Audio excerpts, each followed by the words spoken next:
Hello, my name is Dainem Said. I'm from Malaysia and I'm here for the film Dukun. I don't really know actually because in many ways they even told me last minute.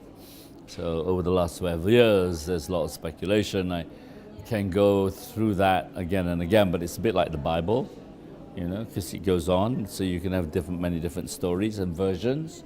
The Gospel according to St. Mark, St. Luke.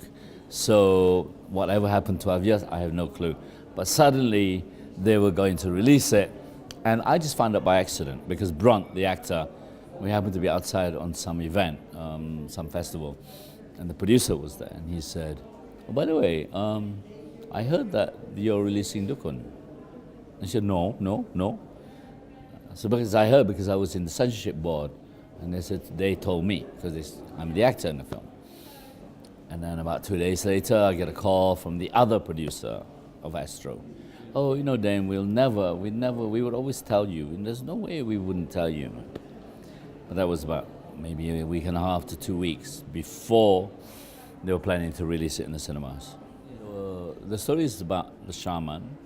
She's a woman, and it's based on a true story, and she killed roughly about 25 people. But the one that they caught her for is because she killed a politician. So this is Malaysia. You can kill anyone, but don't you dare kill a politician. So anyway, so that's when it all blew up in the news. But the film, they told me, for example,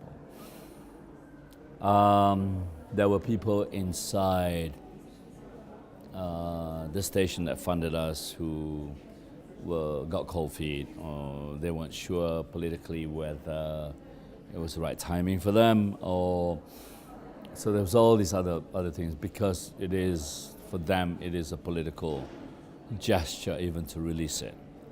Even though, and it's a knee-jerk reaction, even though they didn't see the film, they didn't know jack shit about what and how we actually did it, because my producer isn't stupid. She went to the highest lawyer in the country and they said no one can touch you. We changed the story. We changed a lot of the names. We changed a lot of the things. We even devised our own script narrative, our stories. So, but I guess fear is a bigger motivational force than than anything else, I guess. If there's a lesson, it's that. And the other is, we did not belong to that company or corporation that made or funded the film. In fact, they already have their own film arm.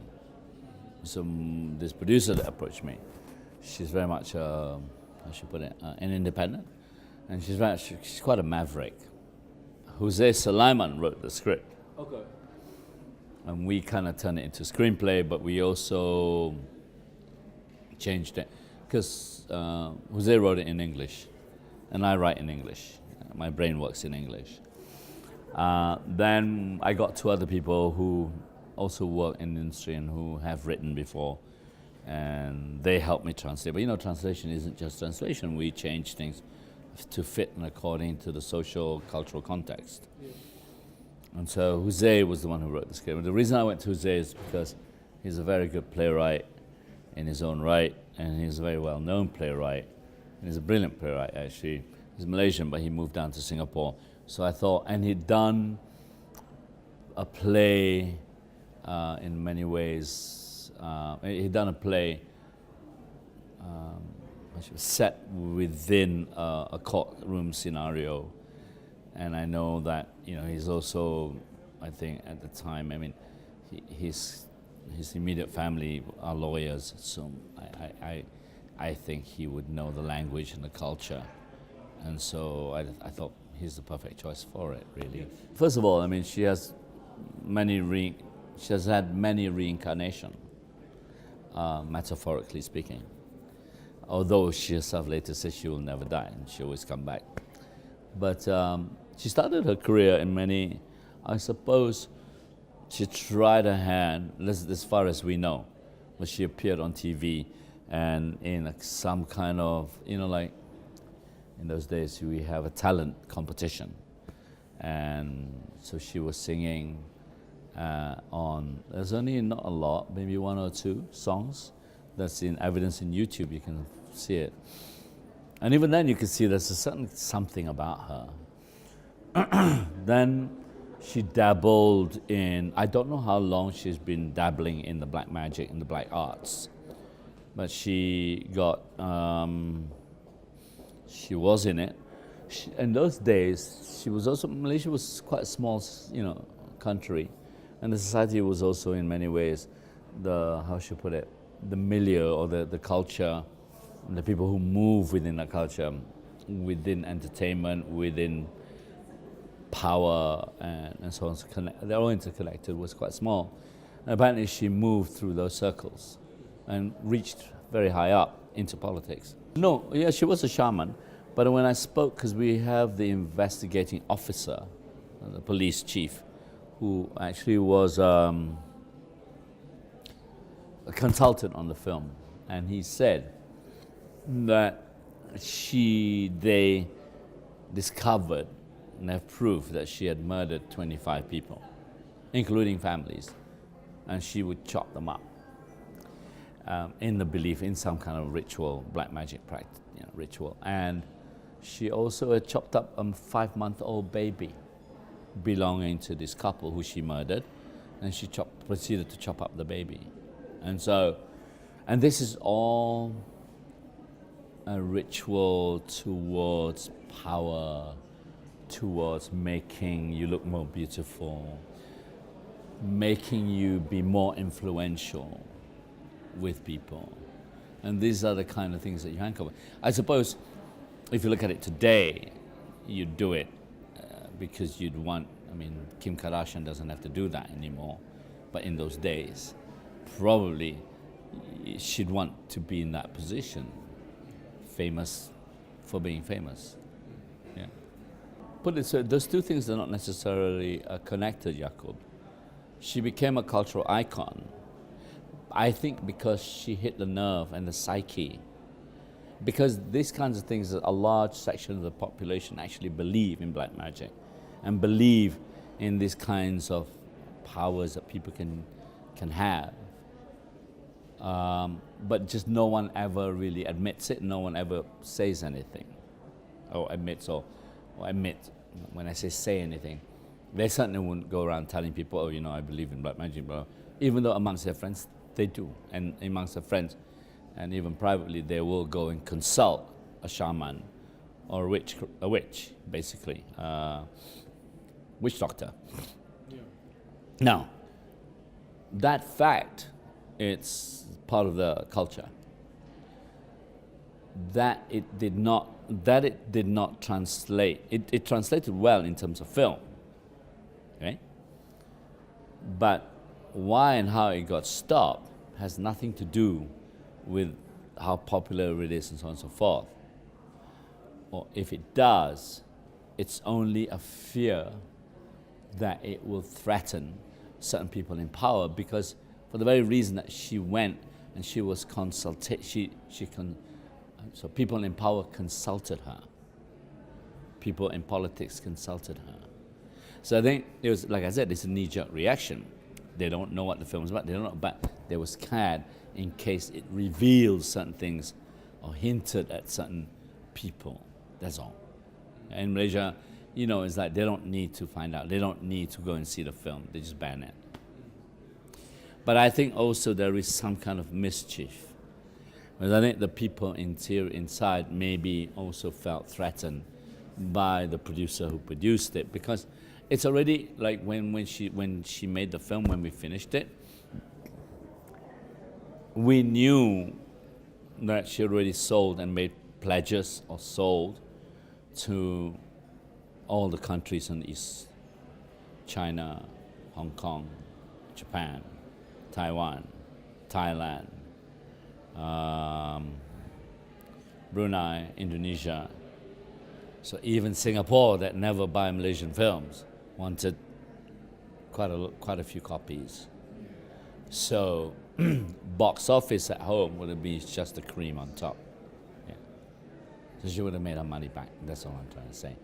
So I guess I think it's a politics. So there are two types of politics. Politics in a general, wider sense, but there's a politics internally, I think. So I've been told. I'm not sure that is right. I'm not saying that therefore that is right, but there's so many rumors swirling around. Those are one of the many rumors that swirled around and what I heard of. Yeah, there are many others, but how far-fetched I don't know. The fact that she was a childhood friend of the last minister, whatever high-ranking minister's wife's best friend, for example. So I really don't know. Yeah, a lot of people may not believe me, but I think there's two types to do. Yes, I put everything into it, like I would any films I make, and I was hoping it would be my first, so therefore it would be easier for me to launch it and get funding. But I realized when I finished it and when I heard the news, I just moved on. Actually, I didn't dwell on it. I didn't feel like, oh my God, I'm crushed. I didn't. And I think partly because there's a part of me which I'm used to, because I was a director for hire. Even though I wrote the screenplay, worked with the screenplay with other writers, and primarily because Jose wrote the script. But I was a director for hire. It's very different, Jakub. If I wrote the film, I got the money, I made the film with my producer, and then it got banned. It's very different, because your investment is from day one until finish, and everything involved in that is your own personal investment. My only sadness is that I think some of the actors gave some amazing performances. Some of Malaysia's, particularly Umi Aida and Faisal, were very well respected, but I think it really was a different kind of film for him. I mean, he himself said to me, he said, Dain, I've been waiting for this script all my life, my whole career. That's what he said to me. And I don't think he was bullshitting, but having said that, it also produced a lot of our second generation or another generation of actors who today are celebrated in Malaysia. Namron, who's here, also for his film One Tu Jaga. Bront, who's also here from One Tu Jaga. And as you well know, Fendi Mazlan, who did Song Lap, who's also screened here at your wonderful festival. So a lot of people came out of that. And so I think, push that aside, to ask me, I'm actually happy that it happened, that we made the film, because I think the results were, we had all these talents that came out of it. But if you ask me two things, then I told you how I felt, because I think it's like, okay, I got paid, I did the job, blah, blah, blah. I know people don't believe me, but I was sad for my actors, because I thought the performance was brilliant and no one could see it. And I think I can do that. Okay, I'll be honest with you why I think I can do that. I have done a lot of things for television before that, but I've also worked for commercials. So it's almost like when you work for commercials, you can divide, you can separate. I get paid to do this, I get briefed to do this. So I'm kind of used to it. Yeah. Even though, yes, I did put over 100% into it, like I would anything, like as if it's my own film. Of course it's my own film, just I didn't fund it, so that's that. The second part is, I think 12 years later, you got to remember, Jakub, I've made 2 other films that I'm very proud of and that I like. I mean, I think for many, many years, when you live under an oppressive system, it's by no means as oppressive as the time of solidarity. I think the communist system was a lot more oppressive, but we still had a draconian government. There's so many things to the point where I think there's a very real habit of living with that fear that self-censorship is one of the biggest stumbling blocks and the biggest disease. And I think also we can never know, because there's no real policy with censorship. It's not like there's a policy. Now, some countries have policies, but it isn't. So it all depends on, and sometimes think that is because intellectually they can't really pin it down, or they don't want to. Because when you have a policy and you say black and white, then it's very clear. But if you keep it unclear, you can say and change and do whatever you want, right? So, to answer your question, so when May 9th happened, I do feel, I mean, some of it, even some of the newspapers, you could see immediate change. It's like phenomenal. I was like, oh my God, this paper is saying this? Never before would that happen. So I think there is a general feeling of daring, of being able to just being able to say things. And I think simultaneously, maybe the changes recently also in the way of people's attitude in films. I mean, for sure, man, there is no way, even though, yes, the film that's going to be screened here, One to Jaga, Namron, so I know they've been working on it for a long time. I think they had already, because I saw the cut and everything, and they had worked on it, and I know that they had worked on it and everything, prepared the cut before, it'll be interesting to ask them tomorrow, before the general election.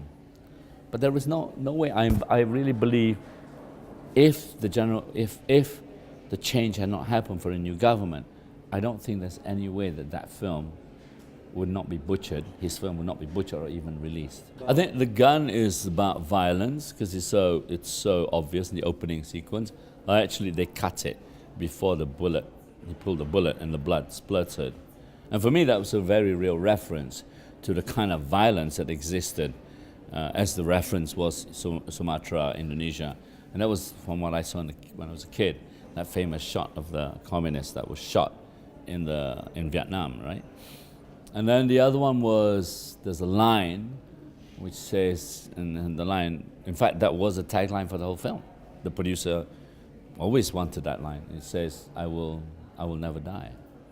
So the two kinds of censorship. One is censorship that's looked at apparently to protect the audience and their sensitivities, particularly from violence, but it's not really, particularly from politics and religion. You know, I'm very grateful actually that to the team behind it.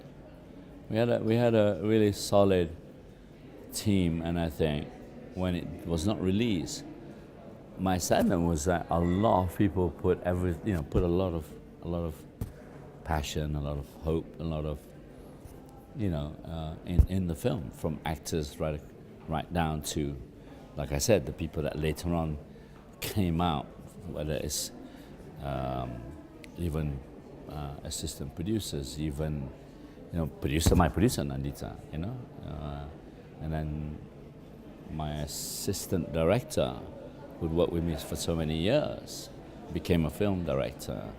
And again, Namron, and they were young, they were so young, and they were just starting out, and they were making, and now they're making their own films, Bron Palari and Namron.